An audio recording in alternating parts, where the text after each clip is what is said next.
Alright, hey everyone, so this is the Lab 8 walkthrough. Uh, this will be a very short video just to kind of reiterate the unknowns.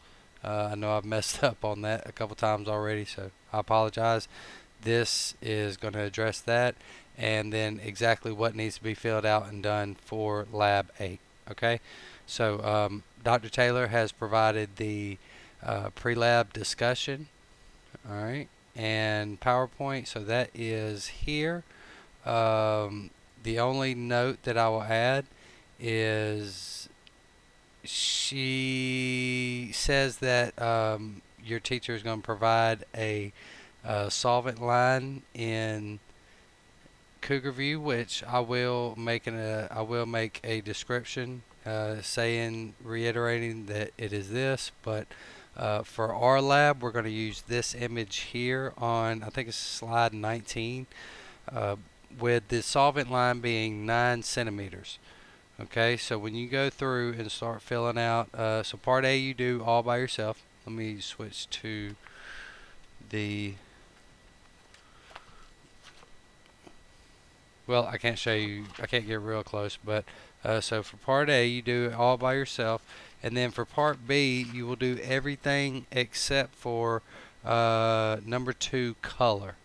Okay, so without showing y'all that, you'll see here calculation of RF values. The only thing you're not going to do is the color. Okay, so everything else you're going to do in black and white. For example, here it says to draw your chromatogram, including the colors of the spots. So there'll be no colors there, but you should be able to assess and assign RF values and a distance on your TLC. So imagine that you need to draw the most perfect TLC, and that's what you're going to be here, what's going to be here in part B. Okay, number 1.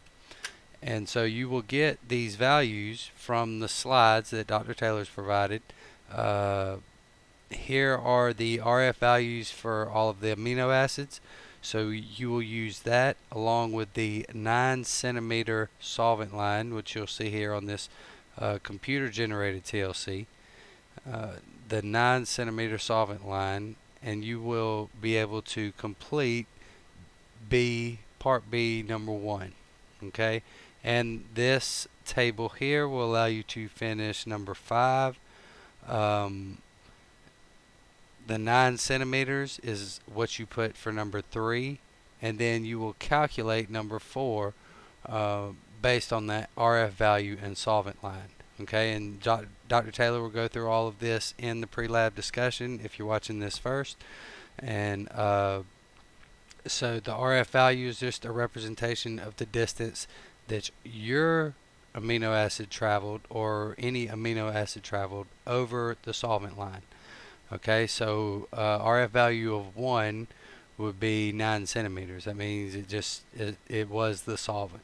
It moved all the way through, or it had the exact same polarity as the solvent.